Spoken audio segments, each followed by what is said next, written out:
Hey guys, before we all sit down, I've noticed there's a lot of talk about your racist uncle and your Fox News dad and how to survive his crazy bullshit during Thanksgiving.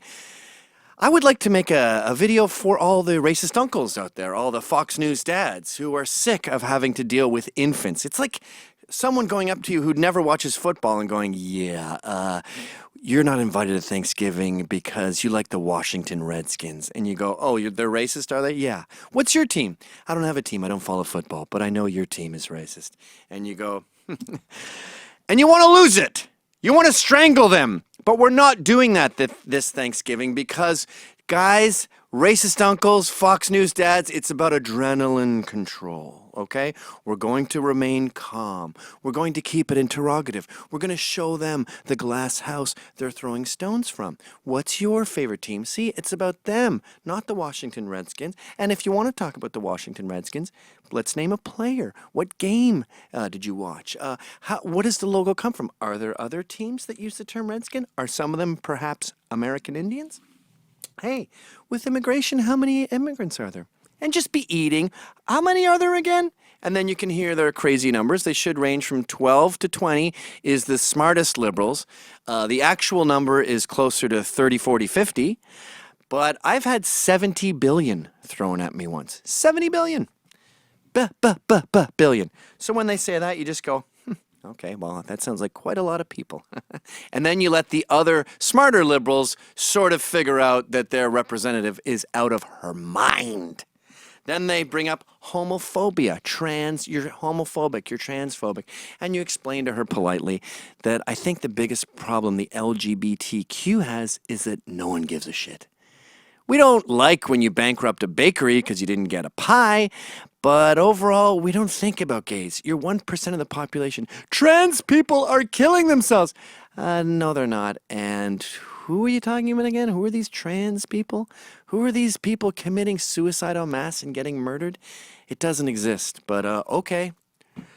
And then it gets to Trump. Now, easy way out of this is to go, what exact sentence did he say that you're mad about? And they'll say something that he didn't say, and then you can just go, he didn't say that. And quietly move on.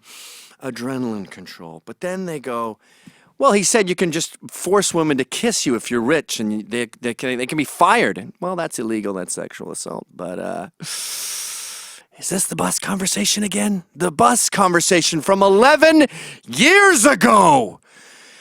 He was marveling at groupies and what they let you get away with. Imagine, I know you don't find him attractive and you keep saying he's orange. God, you guys love that he's orange and that his name was Drumpf. You don't mind John Lieberman's real name, but you love the Drumpf thing. He was marveling at how crazy it is when women want to fuck you. Look at Elvis Presley singing Love Me Tender. He goes in the audience. They kiss him. He gets away with it. Donald Trump wasn't even going, yeah, I kiss him. He's going, it's crazy. I kiss him. You can grab their pussy. It's like when he said you could shoot someone on 46th Street. He can't believe that you can get away with that. It's actually a feminist thing to be outraged and shocked at what groupies let you do. He's not saying it should be, and you want to stay calm.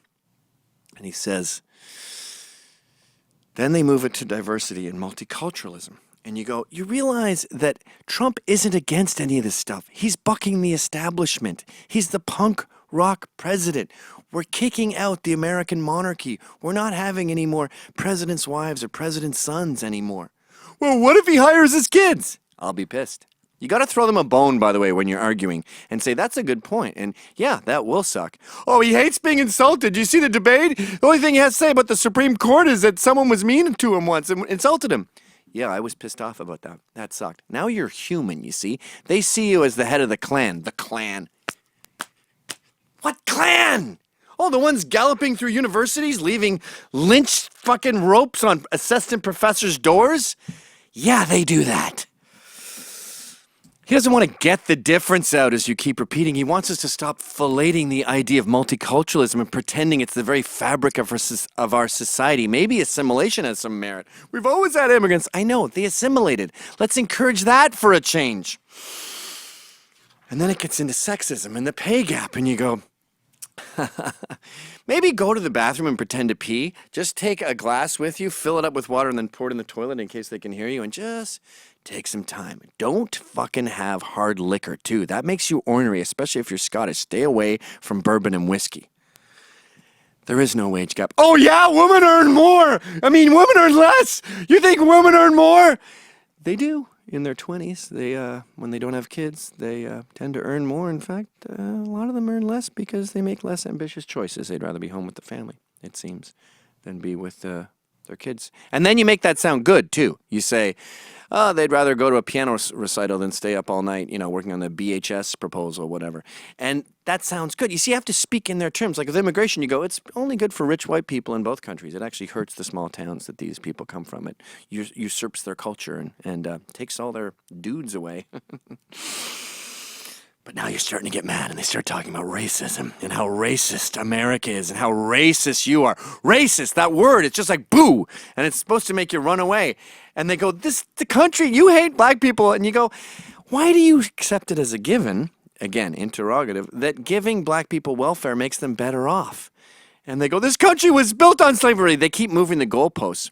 And you go, it was arguably built on slavery up until about 1865. We didn't start slavery, we ended it. We lost 650,000 men to abolishing slavery.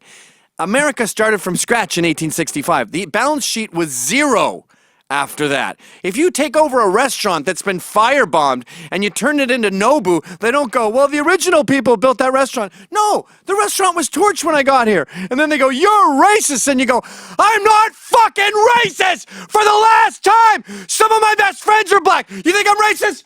What's this? A black friend, you fucking idiot! The whole country started from scratch. I'm sorry it sucked to be black, but right now, as of today, white people are what? Number 16 in the charts of ethnic success. We got Lebanese Americans, Indian Americans are at the top. Aziz Ansari and Hassan Minhaj. We got fucking African immigrants are doing better than whites in this country. We got Kenyans, Japanese, Chinese. Why does anybody talk about Asian privilege? You know how many people grab their purse when a fucking Chinese woman gets on the elevator? Fucking zero! Because people notice a pattern. And the Indians, oh, the Indians. Fucking the Indians were our best adversary ever! We fought them for 400 years, and we won! How long did we fight the Nazis for? What, 2 years? We did it in less time and less money than it took to build the Obamacare website. But no, we gotta take about the Indians and talk about them being victims. I'm sick of doing that shit, because it shits on Indians! They didn't go, oh no, you're taking our land. They went, for 400 years, generations and generations and generations of white people went, well, I guess we're never going to win this fucking war. These guys got it. We eventually got it. And that's the way all of history works. You're going to give Japan back to the fucking Ainu? You're going to give Taipei back in Taiwan? They got their aboriginals. Everyone has aboriginals. You know what? We're fucking leaving. Emily, get your stuff, pack your bags. Kids, put that down. We're leaving right now. Calm down. No, I'm not fucking settling down. Every year it's the same shit. You guys want to argue with me with no facts. You hate facts. All right, relax. Well, I hate you. Goodbye. No, come on. Come on, Gavin, that's ridiculous. Come back here. Let's have some pie. Yeah. Hi, folks. That was a Rebel Media short. I have my own show on Rebel Media called How's It Going? You got to pay for that one. Check it out right here.